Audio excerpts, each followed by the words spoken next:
જમ્મુ કાશ્મીરના પહેલગામમાં થયેલ આતંકી હુમલાના જવાબમાં ભારતીય સેનાએ પાકિસ્તાન સ્થિત આતંકી અડ્ડા ઉપર એર સ્ટ્રાઇક કરી છે। ત્યારે ભારત અને પાકિસ્તાન વચ્ચે તણાવપૂર્ણ પરિસ્થિતિનું નિર્માણ થયું છે, જે વચ્ચે કેન્દ્રીય ગૃહ મંત્રાલય દ્વારા સિવિલ સુરક્ષાની તૈયારીઓના ભાગરૂપે આજ રોજ અંકલેશ્વર ONGC, ભરૂચ GNFC અને દહેજ ખાતે બિરલા કોપર કંપનીમાં મોક ડ્રીલનું આયોજન કરવામાં આવ્યું હતું।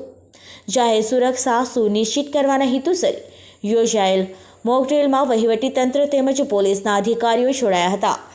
સિવિલ સુરક્ષાની તૈયારીઓના ભાગરૂપે અંકલેશ્વર ONGC ખાતે યોજાયેલમાં મોક ડ્રીલમાં પ્રાંત અધિકારી ભવદીપસિંહ જાડેજા, ડીવાયએસપી ડોક્ટર કુશાલ ઓઝાન, મામલતદાર કરુણસિંહ રાજપૂત સહિતના ઉચ્ચ અધિકારીઓ ઉપસ્થિત રહ્યા હતા, જેમાં હુમલા સમયે રાખવામાં આવનાર તકેદારીનું રિહર્સલ્સ કરવામાં આવ્યું હતું। સાયરન વાગતા જ સુરક્ષા કર્મીઓ દોડ્યા હતા અને નાગરિકોને સુરક્ષિત સ્થળે ખસેડ્યા હતા। આ ઉપરાંત હુમલામાં ઘવાયેલ લોકોને મેડિકલ સ્ટાફ દ્વારા તાત્કાલિક એમ્બ્યુલન્સમાં સારવાર અર્થે ખસેડવામાં આવ્યા હતા। તો ફાયરની ટીમ દ્વારા હુમલા સ્થળે આગ બુઝાવવાની કામગીરી કરવામાં આવી હતી। આ સાથે જ લોકોને સુરક્ષા અને સલામતીનું માર્ગદર્શન આપવામાં આવ્યું હતું। આવી જ રીતે ભરૂચ GNFC ખાતે યોજાયેલ મોક ડ્રીલમાં પણ સાયરન વાગતાની સાથે જ નાગરિકોને સુરક્ષિત સ્થળે ખસેડવામાં આવ્યા હતા। તો બીજી તરફ મેડિકલની ટીમ દ્વારા ઘવાયેલા લોકોને સારવાર અર્થે ખસેડવામાં આવ્યા હતા અને ફાયરની ટીમ દ્વારા આગ બુઝાવવામાં આવી હતી।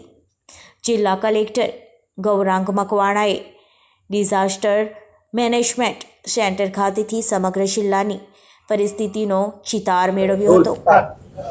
આજરોજ ONGC અંકલેશ્વર ખાતે ભારત સરકારની ગાઈડલાઇન્સ મુજબ ઓપરેશન અભ્યાસ એટલે કે સિવિલ ડિફેન્સ મોક એક્સરસાઇઝ કરવામાં આવી હતી, જે 4 વાગે 2 મિનિટના વોર સાયરન બાદ ચાલુ કરવામાં આવી તથા આ એક્સરસાઇઝમાં મામલતદાર શ્રી દ્વારા પોલીસ સ્ટાફ, ફાયર, હેલ્થ તમામ ટીમોને 4 વાગે જાણ કરવામાં આવી, જે 5 થી 7 મિનિટના રિસ્પોન્સ ટાઈમ સાથે તમામ ટીમ અહીંયા રેસ્ક્યુ, ઇવેક્યુએશન અને હેલ્થ સર્વિસીસ માટે પહોંચી ગઈ હતી। ત્યારબાદ ટોટલ 6 કેઝ્યુઅલિટીનો આપણે સિનારીઓ અહીંયા ક્રિએટ કરેલો, જે 6 કેઝ્યુઅલિટીને આપણે અલગ અલગ હોસ્પિટલમાં શિફ્ટ કરેલા, જે આશરે 20 મિનિટમાં તેમને વ્યવસ્થિત સારવાર મળે તે માટે ખસેડવામાં આવ્યા હતા। આ એક્સરસાઇઝમાં 80થી વધારે પોલીસ સ્ટાફ, જેમાં ડીવાયએસપી શ્રી, અંકલેશ્વર પોલીસ સ્ટેશનમાંથી A ડિવિઝનના PI સાહેબ, GIDC PI, રૂરલ PI તમામે ભાગ લીધો। સાથે DPMC અંકલેશ્વર GIDCની ટીમ, નગરપાલિકાની ફાયરની ટીમ, હેલ્થની THO સાહેબની ટીમ તમામે આમાં કામગીરી કરી અને ખૂબ જ ફાસ્ટ રિસ્પોન્સ સાથે આ સિવિલ ડિફેન્સ મોક એક્સરસાઇઝમાં રિસ્પોન્ડ કરેલ છે। સાથે 5 વાગ્યાના સમયે અમે ફાયરની મોક ડ્રીલ રાખવામાં આવી હતી, જેમાં નગરપાલિકા ફાયરની ટીમે પાર્ટિસિપેટ કર્યું હતું અને 25થી વધારે ફાયર સ્ટાફ 5 વાગ્યાની એક્સરસાઇઝમાં પણ ભાગ લીધો હતો। Thank you. હવે રોજ અહીં અંકલેશ્વર ONGC ને કોર્પોરેટ ઓફિસ પર જે મોક ડ્રીલ યોજવામાં આવી, એમાં પોલીસ ડિપાર્ટમેન્ટ તરફથી લગભગ 80 ઉપરાંત પોલીસનો સ્ટાફ, એ ઉપરાંત નગરપાલિકાના 25 ફાયર ફાઇટરો, આ તમામે મોક ડ્રીલ તેમજ ફાયર ફાઇટિંગનું જે મોક ડ્રીલમાં પાર્ટિસિપેટ થયા, એમાં એક સુંદર એમની કામગીરી રહી, ખૂબ જ સારી સ્કિલ હતી અને જે મોક ડ્રીલ દરમિયાન જે લોકો ઇન્જર થયા એમાં 8 કેઝ્યુઅલ્ટી બતાવી હતી અને એમને પોલીસ ડિપાર્ટમેન્ટ તરફથી સ્ટ્રેચરમાં ખૂબ જ ઝડપથી 4 માળ પરથી નીચે સીડી દ્વારા ઉતરી અને એમને એમ્બ્યુલન્સમાં લઈ જવામાં આવ્યા નજીકની હોસ્પિટલોમાં, અને ત્યાં કેટલા વાગે હોસ્પિટલ પર પહોંચ્યા એનું રિપોર્ટિંગ પણ અહીંયા મેળવવામાં આવ્યું। એ ઉપરાંત ફાયર ફાઇટરની ટીમ નગરપાલિકાની, એમને પણ અહીંયા જે ONGCના કોર્પોરેટ ઓફિસમાં જે આગના સીન હતા અને એને પણ કઈ રીતે પાણીનો મારો એમના ટેન્ડર દ્વારા કર્યો, એ પણ એક સુંદર કામગીરી અહીં દ્રશ્યમાન થઈ।